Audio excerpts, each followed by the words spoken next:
Okay,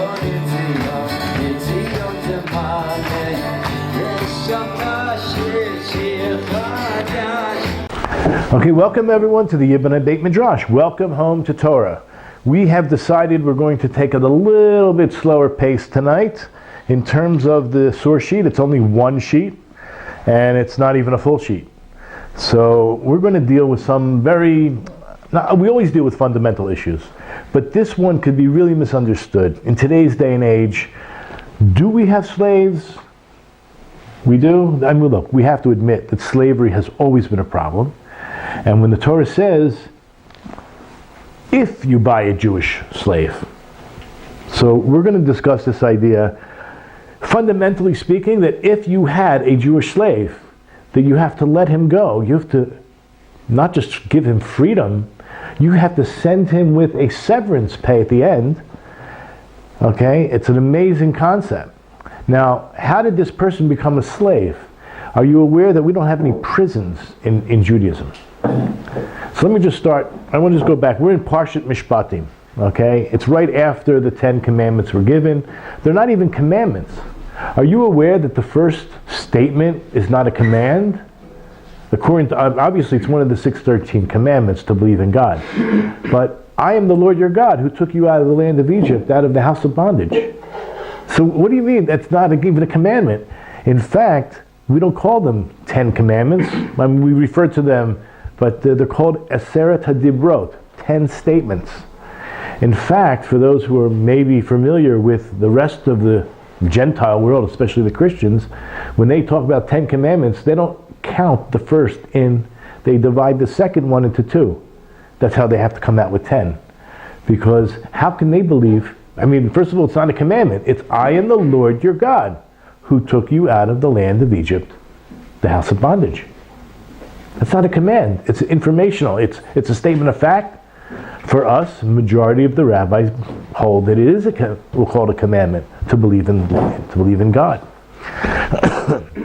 Okay, so as soon as we open Parshat Mishpatim, and we're not going to deal with the first verse because that was dealt with in other videos, other classes. So the very first verse we're dealing with was, if you buy a Jewish bondsman, he shall work for 6 years. And in the 7th, he shall go free for no charge. Okay, we're going to we dissect the verse. And in Hebrew, it's Ki Tikne Eved Ivry. So he's called an Eved Ivry. When it's not even a Jewish slave, it's a Hebrew slave, right? That's how you would translate Ivry. And that's going to be very important for tonight's discussion. So get this straight. He's an Eved, he's a slave, a servant. Now how did he become a servant? Any guesses? Specifically this case is where he... It was money. He mugged somebody? Huh? He owes money? He doesn't just owe money, he was actually a thief. Oh. And he spent the money that he stole, or whatever he took, he no longer has possession of. So we're saying that he was a thief who no longer has the articles that he took possession of illegally. And now what is he going to do? Of course, in Judaism, if you're caught, right? If you're caught thieving and you lie or you try to swindle your way out of it, so you'll have to pay double. And that's also going to be important for our discussion tonight. But in this particular case, his family didn't come to help him, because all you have to do, besides repent, is pay back what you stole. And if you got caught and you lied, so you're going to pay double. So what happened to his family? Where were they? It's a mitzvah to help your own family members avoid jail time, but there is no jail. Oh, look at this. There's no jail in Judaism. But you're talking about a family member going and becoming a slave? So this is not a normal slave situation. It's through the court system. So what does the court do? They say, look, dude, you just stole this. You have to pay it back. Guy says, I can't pay it back. But we're talking about a significant amount of money, because if it was a small amount of money, he could probably come up with that amount of money to pay back. This is money he can't come up with. So the court is going to let's say, sell him to a nice Jewish family. Because I know in the Western world, they even have discussions, what exactly is a prison system? Is it a penitentiary? Are you just being penalized and put away? Or are you being rehabilitated? So in Judaism, we don't even have a prison system. Like if a person accidentally kills somebody, and there's a specific details about how this procedure went down. We're going to call it manslaughter, okay? So he would go to a city of refuge. And that city of refuge is a city of Levi'im who are learning Torah all day. So he's surrounded by tzaddikim. And he's hopefully going to learn what it means to have personal responsibility because he was really negligent. Remember, it was called manslaughter. We're not talking about premeditated murder against somebody that we knew that he had it in for, okay? We're talking about a real accident that could have been avoided. So he needs to learn something about personal responsibility. So that's why a city of refuge. But that's not jail. Maybe that's the closest thing we have. So what about this guy that owes money? There's no such thing as debtor's prison, right? In other countries, there is such a thing, right? But in Israel, in a Torah state, we don't even have debtor's prison. But we have this process, this mechanism that's set up, where the Beis Din, the court, will sell the person, let's say $100,000, and now he doesn't, I don't know, the diamonds that he stole got lost, or he sold them and he ate all the food that he bought with it, I don't know, but it's gone, there's no more money. So the court will sell him for $100,000, right, and pay the victim. It's a win. It's going to be a win for the victim, because I don't know what happens in debtor's prison, but as long as you're in prison, you're not making much money. And then maybe that's how they set it up, that slowly, if you're there for 20 years, you know, your monthly wages will go to the person. So eventually, justice will be accomplished in 20 years, right? You're not going to make $100,000 in a few months. Here, that happens immediately. The guy will get his $100,000 back. Isn't that beautiful? And what about the guy who is being sold? You would say, well, let's talk about the family. So the family that's buying him, they're going to get 6 years worth of service. So I guess they felt that $100,000 was worth it. And at the end, they're going to give him severance. They're going to give him clothing and some spending money and a few animals perhaps, right? As the verse, we'll see the verse. So it's going to be a win for the person buying, and obviously for the guy who was in up the creek, so to speak, who stole the money or stole the products and he didn't have, but he's going to be rehabilitated, right? He's going to be with a nice Jewish family. If that owner, the one who bought him, we'll call him the master, only has one pillow or he has nice accommodations, he has to give the same thing that he's sleeping in to the guy. And not only that, he's going to also take his family in. But he knows this up front. It's not like, you know, there's no, surprises, right? Okay, with that in mind, the real question the clear card is going to ask, and I know this is on all your minds, right? Everyone's asking this question. After the 10 Commandments, the greatest revelation of history, right? God's presence spoke to us, gave us what we call those 10 statements, which, by the way, are not just 10 statements. Just like the 7 laws of Noah are not just 7 laws. There are many tributaries, many subcategories, right? There's about 100 laws when it comes to the Noachites. So too, when it's 10, there's really, according to Rav Saadia Gaon, Rashi, many of the opinions, they actually include all 613. And how do we know? Count the letters. How many letters are there in the first set of 10 Commandments? 620. What are the 620? There's different opinions, but 613, that's obvious. It's the commandments on the Jews. And the last 2 words, which are 7 letters, Asher L'Reyecha, according to some opinions, it's the 7 Noachide laws. According to other opinions, these 7 principles of rabbinic Judaism were given at Har Sinai. We'll leave that for now. But it comes out, 620 is Keter. Right? We all want to wear the crown of Torah? Mm-hmm. This is it, the 10 statements. 620. So after that happened in Parshat Yisro, which was last week's Parsha, we're now faced with Mishpatim, which is a lot of, we'll call civil laws, right? Laws between man and his fellow man. And how does it begin? With this. This is crazy, if you ask me.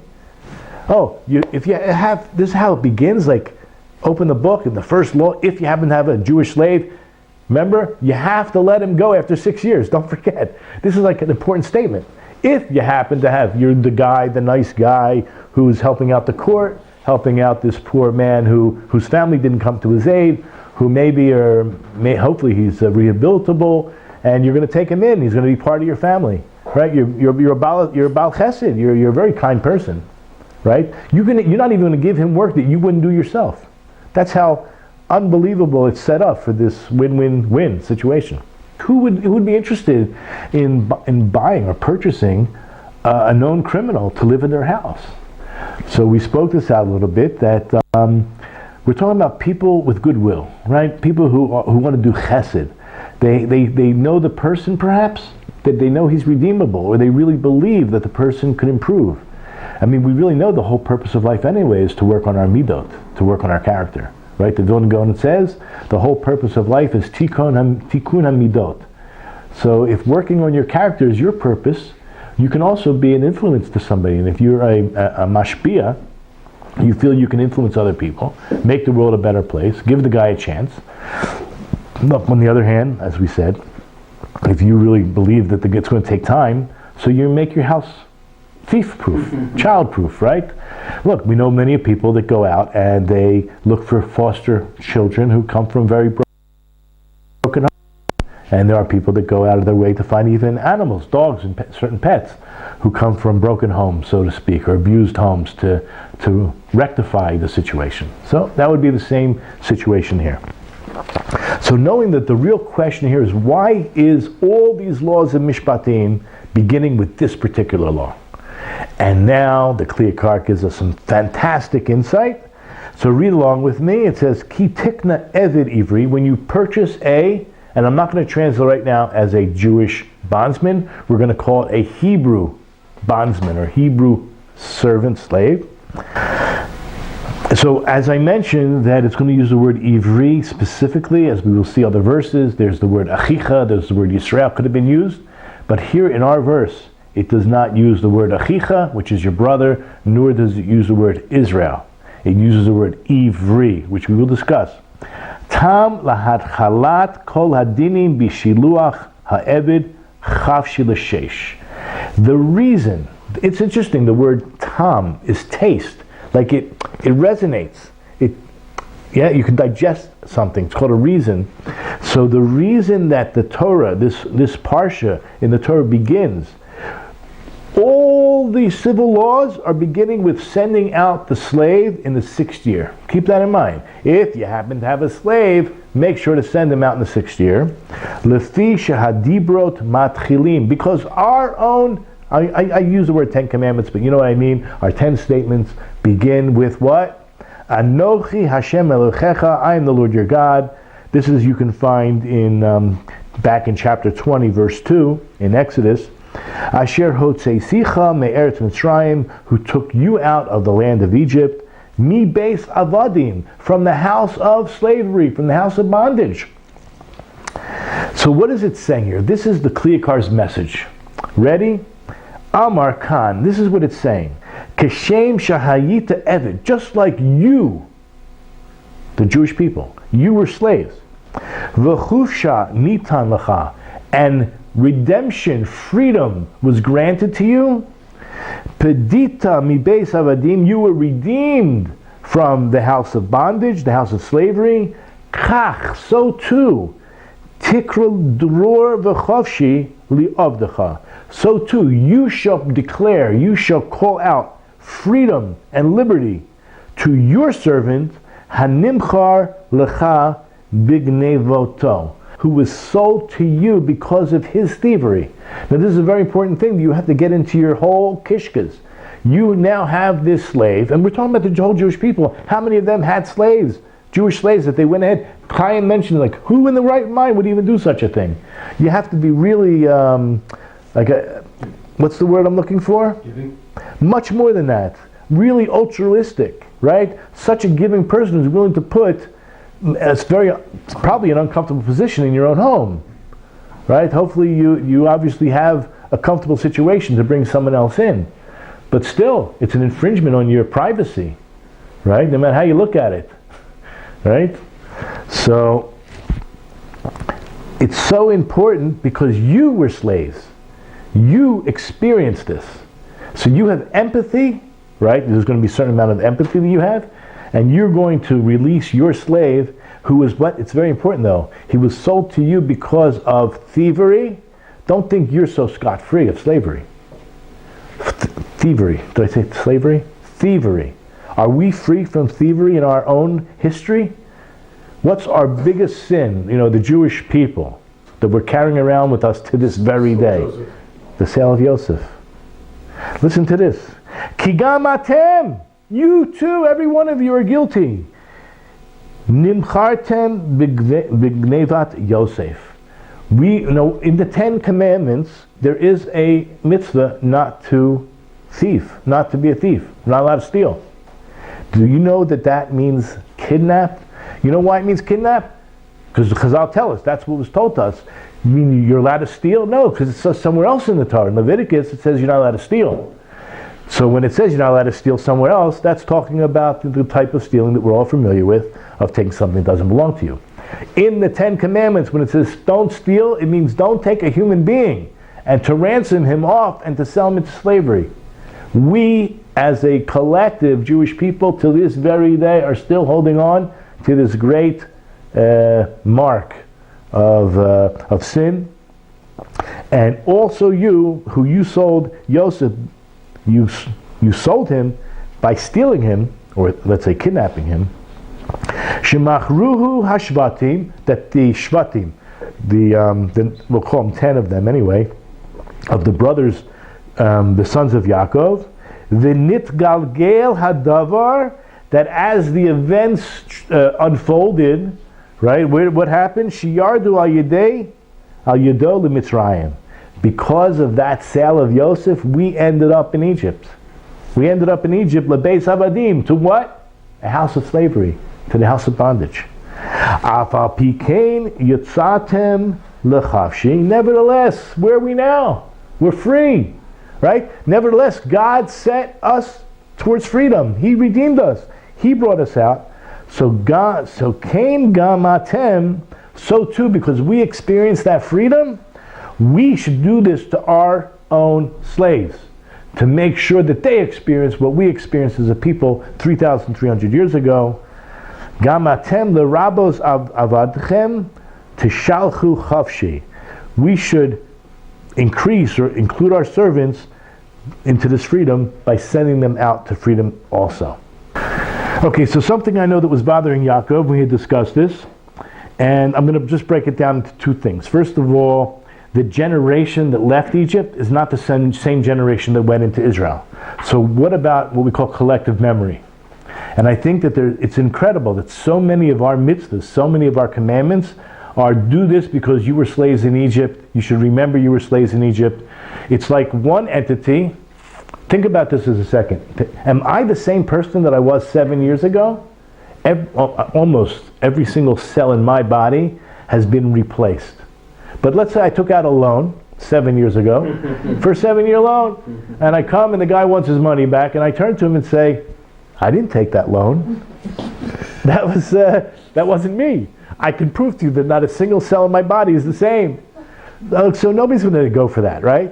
So the Jewish people are one organism. We're one entity. So we have in our collective memory that we left Egypt.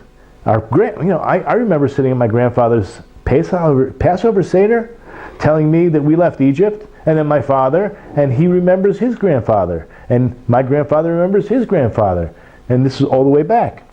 It's somehow in our DNA. But I think a bigger question is this: how nogeya, how applicable is this mitzvah now? They're not even going to go into Israel for another 40 years. Who's going to be their slave? This law of slavery only exists when there's the Jubilee year. And there's no Jubilee year as long as they're in the desert. It didn't begin until they entered the land. So obviously it's almost impractical, as Chai didn't mention, who in the world's going to do it anyway? And you have a Sanhedrin, people are probably not going to be stealing that much. You have death penalty for this and that, and people are pretty righteous. Okay, but you're talking about family would anyway come to your rescue in most cases. right? In most cases. So there's obviously a great important lesson here, much more and much deeper than we're not even scratching the surface yet. But we did begin to see there's something about sending him out in 6 years. We ourselves, we're slaves, and we must act like God. We're supposed to imitate God. Yeah. I'll have another surprise for you. I heard some of these, we're supposed to imitate God. We learn about his character traits. It's so important. The Torah begins with Chesed, right? If you want to call it Chesed, that God brought Adam, his wife, right? That's a Chesed. But for sure, they were naked and he brought them clothes. What a Chesed? Clothing the naked or clothing the needy.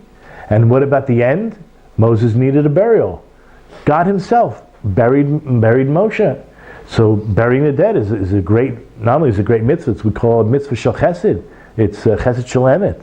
It's where you don't even get payback, right? The guy's going to look up at you and say thank you very much? It's over. Nobody's going to say thank you. And so basically these are like bookends. Everything in between is about God's grace and love for us. And so we're supposed to imitate him. We have to do the same thing to others. That's why this Mishpatim is all about mitzvahs between man and man. This is going to be, under the surface of it all, the fundamental lesson that we need to get across. Clear as mud? Mm-hmm. It's amazing. Before we go on, I just want to point out there are 3 verses. I mentioned that the word Ivry is mentioned here. So Ivry is Hebrew servant. Okay, if you're Hebrew slave. If you just go to Deuteronomy chapter 15, verse 12, it's talking about the same type of slave, someone who stole, didn't have the money, the court sold him.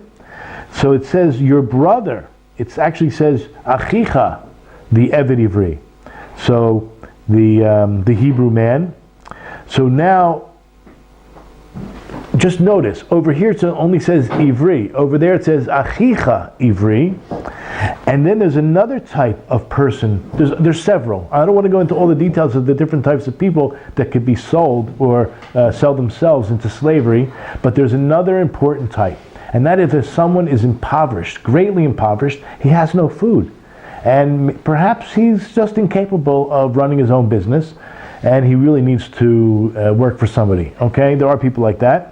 So if you go to Leviticus chapter 25, verse 39, it says, and if your brother becomes impoverished besides you and is sold to you, it's only Achicha. Even the word Eved is not used. Okay, so just keep this in mind, because I want to just get the global picture. When we're talking about the slave who stole, the word Ivri is used. When he's also your brother, though, which we'll discuss. That's in another verse. And the other type is a person who's just impoverished. He's not called even an Eved. Okay? He is just called your brother. Okay, with that in mind, we're going to go to the next paragraph, which begins like this. From the very fact that our verse in chapter 21, verse 2, uses the word Ivri. Now, I want to tell you, I always thought Ivri is only positive connotations. But, as you know, Yiboneh has a Pesach Seder. Last year we had 130 people. This is something we can mention there. In fact, we do, because it's in the Haggadah. And we're going to say it like this. Our verse says, Ivri v'lo nemar achicho Yisrael. Our verse does not use the word your brother or the word Israel. Now in Parshat Rabbi, which you can find in, we just mentioned it, in Deuteronomy chapter 15, verse 12, it says, Ki yimacher lecha achicha Ivri, o Ivriya. When shall be sold, right? It's through the Beit Din, through the court, your brother. Interesting. Your brother, the Hebrew, or the Hebrew woman. Lefi shekol zer Avraham hayu me'ever anar. Why are we called Hebrews? And this is why I always thought it was only a positive connotation. And that's because Abraham lived in darkness. He lived amongst idol-worshipping pagans. Okay? He lived in an atmosphere of sheker, of falsehoods and illusions. And God told him to come to this land, which is a land where you breathe in wisdom and everything is clear. It's a land of truth. So that's what it means, Aver. Ivry. He was the Ivry. He crossed over. That's what it means to cross over from one, let's say, worldview to another. And I always thought that is positive. However, we're all familiar with the word Aveira, right? And in slang we say you're Oiver and Aveira, right? You're transgressing a transgression, right? You're trespassing on God's word. So obviously that root, that word, is also used in a negative connotation. And now we're going to discover something, at least it was new for me. It says like this, that's true, that Abraham's seed, that's who we are, we're Hebrews. But you know what we say at the Pesach Seder? It says we begin by talking about the negative, and we only talk about the whole history and how we eventually, were enlightened and saw the light and had a relationship with God. But it all started with idol worship, right? So we say these words, Oivdei avodah zara hayu avosenu. Can you imagine? This is how we, in the beginning of Magi, in the beginning of talking about, our forefathers were idol worshippers, right? That's what we're saying. And that's what they were. Meaning Abraham's father, right? We all know he was a salesman for idols. And Abraham, let's just say, until he was either 3 or 52 or 75, there was a process, right? He grew out of this darkness and came to the light. But it was a process, like it's called growing up, maturing, okay? He didn't see God the minute he came out of his mother's womb. He didn't have that intimate relationship. It was a journey. It was only after, we're going to talk about Abraham, but we're talking about the Jewish people in general, only after we entered into the refuge of the divine presence, the wings of the divine presence, that's when the name Yisrael is attributed to the Jewish people.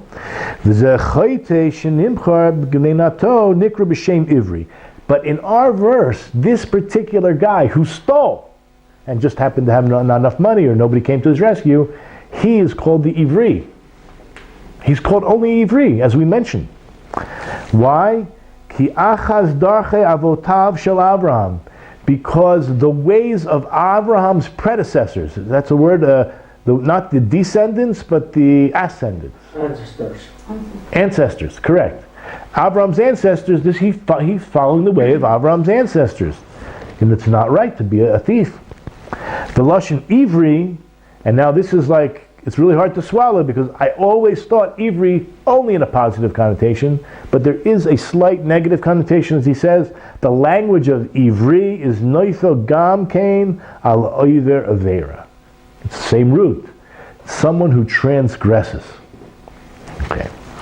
Afapi Shechotov Avar Avera. However, this is the good news. Right? I just depressed everyone. Even though he is a transgressor, in that verse, as I mentioned, where was it? In Deuteronomy 15:12, he's called Achicha. He never loses the name Israel. He is an Ivri, yet he's Achicha. He's your brother. It doesn't matter how far down that rabbit hole you go. That spark of Abraham is in you. Correct? And that's a beautiful thing. Mekom achicha, who, as it mentioned, actually in the Gemara, as well as the verse. Lechak ne'emar, that's why it says achicha ivri, in that verse. But the one who sold himself, I mentioned, there's also someone who's just so impoverished, and that we saw in Leviticus 25, we mentioned. So what's going to happen to him? He is called, he didn't sin, shelo chata, he didn't sin at all. That's why it doesn't use the word ivri. Of course he's a Jew. He's not any less Jewish than the guy that stole. But the word Ivri is not used in context to that. It says in Vayikra 25, that's Leviticus 25:39, Ki yamuch achicha, when your brother becomes so impoverished. V'lo ne'emar hi Ivri, the word Ivri is not mentioned. We were just discussing this idea, Jewish. What does Jewish mean, right? I'm going to tell you something. It's the word Jew, right, comes from Yehuda. Now, our detractors, the people that are against us, they say, oh, you're just from Yehuda, and the rest of Israel is, I don't know, the modern Christian church or something like that, right? They have some crazy ideas about who Israel is. Okay, what I want to tell you is this, a couple very important points. Leah named her fourth child Yehuda because she was in an absolute state of gratitude. Unbelievable, and this is the way a Jew should be. She knew that there were going to be 12 children, and there were 4 mothers. So she only assumed, wrongly, that it must be, because she had such a good heart, that they were going to be evenly divided, right? Anybody can do math. 12 divided by 4 is 3. So she had the first 6 children, but it doesn't matter. After her 3rd children, she had a son. She had another son. She said, this is unbelievable. I got more than I deserved. Can you imagine walking this planet every day, every moment, saying, I got more than I deserve? That's what a Jew is. That's what a Yehudi is. That's the Var Rishon. That's the first thing. The other thing is, Yehuda asked, well, you got Christians, you got Jews. Are we saying we're like, yes. Do you actually know what the monarchy of Yehuda represents Mashiach, right? In the Christian religion, they call themselves Christians because they believe in Mashiach. We believe in Mashiach. When are we going to get it through the world? People think, oh, we don't believe him. We're waiting for him every moment. That's the only difference. They think he came, and they have such a low bar. It's like, I have to say, my wife would kill me if she heard me talk about politics. It's like the Democratic Party. It's such a low bar. That's, Mashiach, we're talking about world redemption and knowledge of God filling the whole earth like the water fills the seas, the seabed. We're talking about peace. We're talking about unbelievable stuff you can't even describe, right? Come on. That happened? None of that happened, right? None of it was fulfilled. But anyway, back to the word Yehuda. It's basically saying, I believe in the monarchy of Yehuda having to do with, right? Basically, it doesn't matter what tribe I'm from. I could be from Asher, I could be from Naphtali. But I'm a Yehudi because I believe in the monarchy, right? Doesn't matter what tribe I'm from. But I believe in the descendants of the kings of Yehuda, and therefore I pledge allegiance to the Yehuda monarchy, meaning I'm awaiting the Mashiach. So it sounds crazy, but that is the truth. Okay? You like that? Love it. Okay. Love that. Okay, so Yesh Omrim, we're on the second to last paragraph. Shelechach Ne'emar. It says Eved Ivry. Again, a Hebrew servant. Lomar. What is it telling you? This is very important, guys. It's telling you Shekavar hu Eved Kodem Shekanita Oto. He already was a servant before you purchased him. This is Isaiah 53. It's not just Isaiah 53. You're talking about those whole chapter after chapter. The Jewish people are called the servant of God. My servant, over and over again. It's Israel, it's Yaakov. Okay? So we are, and we're going to prove it right now, God says, before we even left Egypt, you are my servants. Were we servants of each Egyptian family that we worked for? Right? No. You know what we were? We were royal slaves. We belonged to Pharaoh. How did that come about? You know how it came about that we were actually royal slaves? Because when Yosef was the viceroy and he was able to, let's say, save the produce for those hard times, when the hard times did come, the average, so they went to Yosef, Jewish mind, and he says, okay, what are you going to give me for the food? So they had whatever they had, cattle, this, that, and the other thing.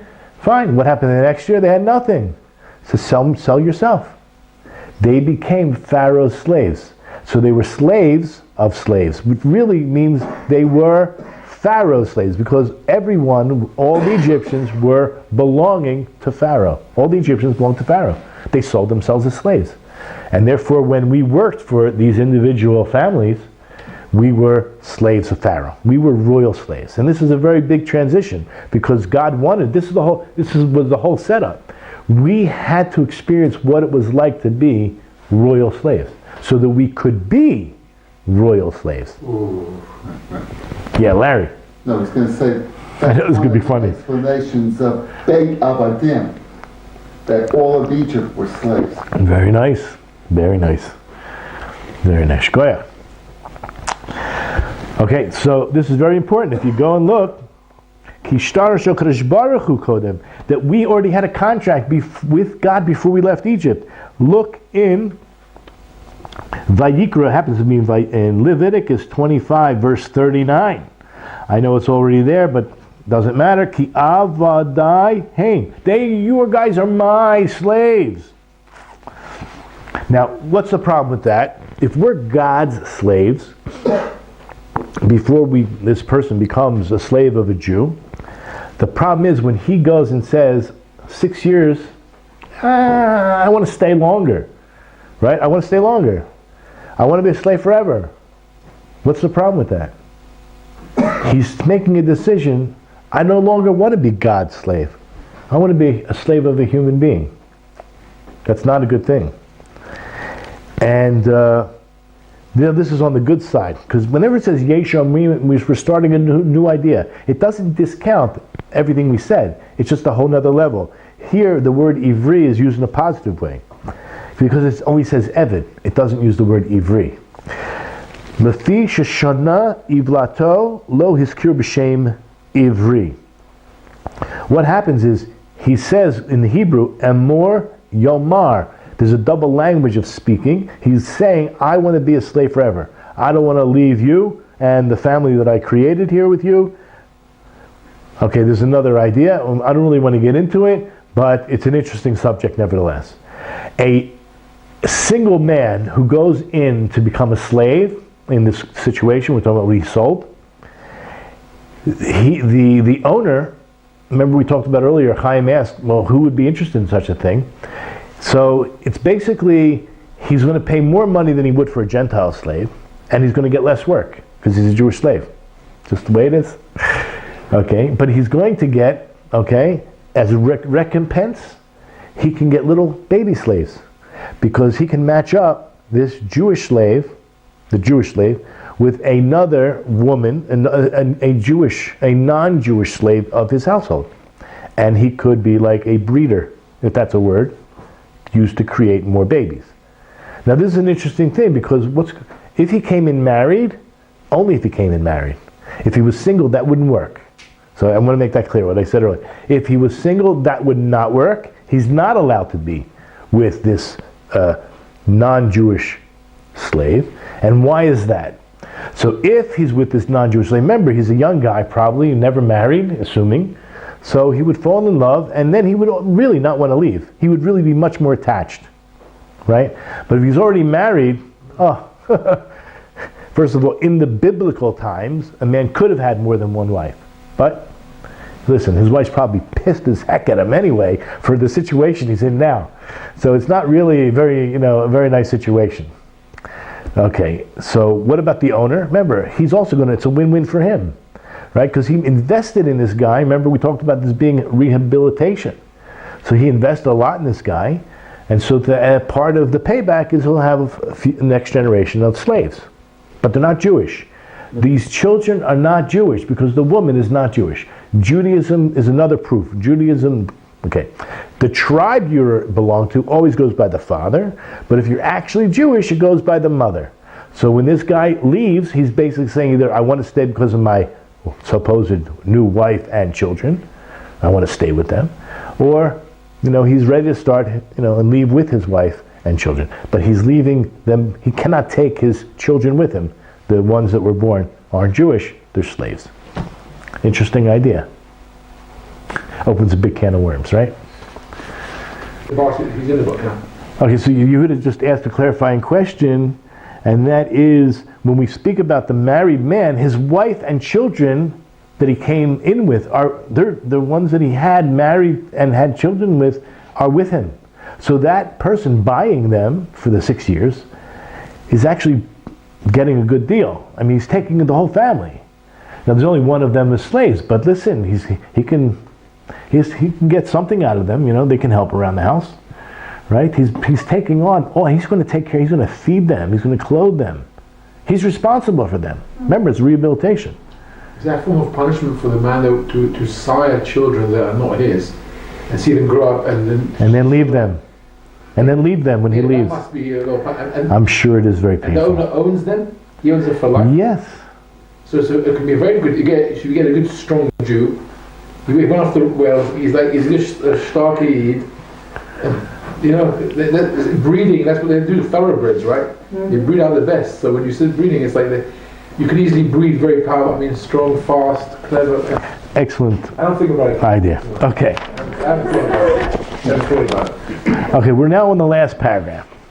Now, why is it? This is like going to bring everything to a conclusion, right? We asked in the very beginning, why is it for 6 years?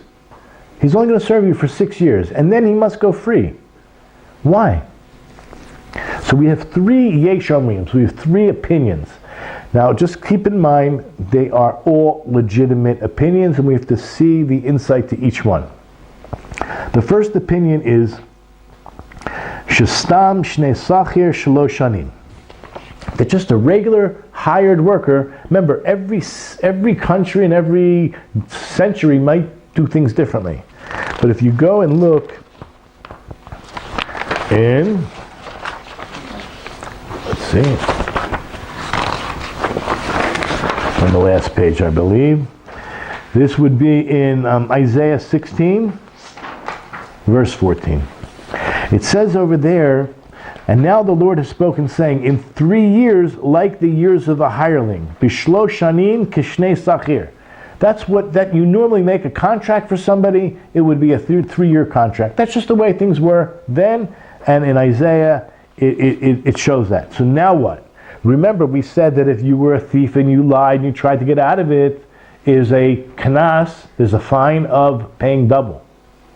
So if a regular hireling is 3 years, so since this guy was involved in such a crime, he certainly deserves to work 6 years. This is the first opinion. V'huto olav mishnei sachir sachir ba'avur kana shel kefel, as I just explained. Clear as mud? Second opinion, that's not the case. In other words, 1 year, and we have a verse to prove that.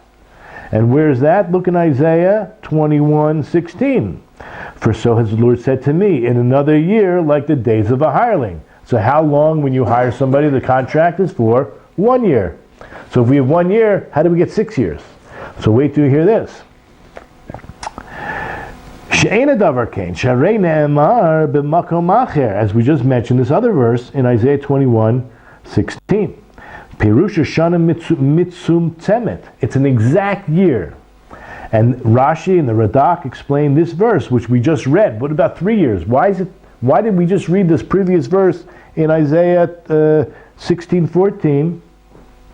It basically said, right, what's going on over there? So the reason it says over there, according to this opinion, 3 years is a hireling, is he violated 3 thieveries. He created thievery on 3 levels. Keneged shlosh gnevot sheganav. He stole 3 things. What did he steal? He stole mamon ba'alav. He stole the money from whoever was the owner of the money.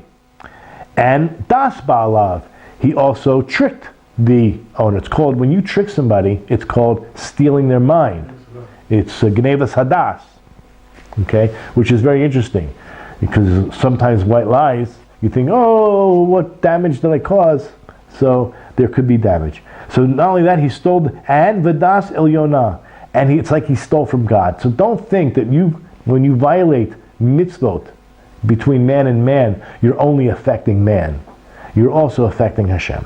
So there are 3 things that are affected. Keneged Ya'avot Shlosh Shanim. So parallel to that, he had to work 3 years. Ubavur Kana Shel Kefel, and because of this double, so not only is it 3 years, but now it's 6 years. And the last opinion is what the Kliyakar says is the most probable and understandable explanation. He says, Ze dugmat kol hashviot shenivcharu lemenucha lezecher chidush olam. That this is just an example of all the 7s you'll find throughout all of Tanakh, where it's chosen for menucha, for a rest, for tranquility, as a what? As a remembrance that there is a God who created the world, something from nothing, right? We all live with that existence every single day of our lives. I know Shabbos is only the seventh day. It's only day 7, but guess what? As a Jew, every single day I'm required to remember Shabbos. If it's not shopping for Shabbos, it's praying, right? Every day we say, what day are we in relation to Shabbos? Shabbos is the highlight of our week. My wife said to me, when I first became religious, she says, it was fascinating that I used to, run into these Jews, and on Sunday they were making lists of who they were inviting for Shabbos. On Sunday, what's going to be the menu? Who are we going to invite? Already on Sunday. And that was, she said, this is the real stuff. This is the real deal. Yeah? And she was amazed. Okay, so, Kamo Shabbos. Shabbos is an example. Shemitah, right? We work 6 years on the ground, and on the 7th year, everything's fallow. And guess what we do during the sabbatical year? All the farmers sit and learn. That's what they do, because they work for 6 years. Now it's time for Menucha. Now it's time for the real rest. And what about Yovel? Yovel is 7 cycles of 7 years. The 49th, the 50th year. So this is also a year of no work. It's like a double Shemitah. Okay? And every one of these is always to remind us that there's a God that created the world in 6 days and ceased on the 7th. There's a creator of the world. Kikol Shvi'i Nivchar LaMenucha. Every number 7 is always, and I have a friend who converted. She used to be a Ben Noach, and she said the difference is when she made that choice between being a Ben Noach, she says it's Noach. I don't want to be Noach. I want to be active. It wasn't Noach is Noach. It could just be. I want a more active role, and she chose to convert. Okay, so that made. It's interesting. The name Noach means to rest. So she wanted a more active role in the tikkun of the world, and she made a decision to convert. Okay? So that's just a side point. So this all leads into the idea of a Noachite keeps 7 laws. There's Menucha. That was the tie-in there. There's Menucha. However, someone asked also, well, isn't the average lifespan of a man 70 years? So 70 is, yeah, that's right. But Jubilee is 7 cycles of 7 years, which is the 50th year. Because really it's about man, or generations, like 50 years, the 20 years of the 70 years don't count, the first 20 years. You know why? Because there's no heavenly judgment for the first 20 years. Don't tell this to bar mitzvah kids, right? In this world that we live in, there are witnesses to a thievery, to any kind of crime, then the court has every jurisdiction. But God loves us so much. He has such mercy that 7-year period between 13 and 20, He knows, okay, for women it's an extra year, but He knows that we're in the process of self-development.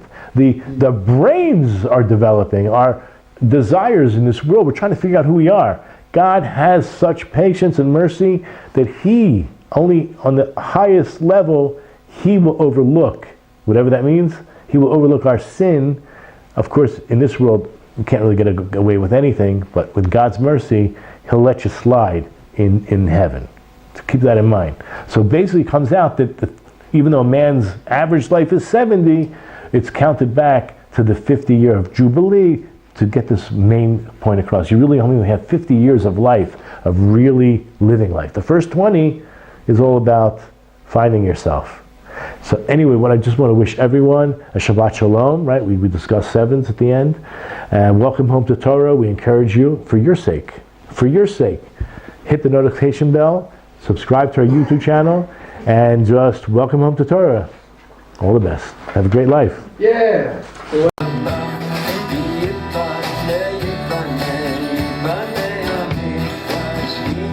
Yiboneh Archives.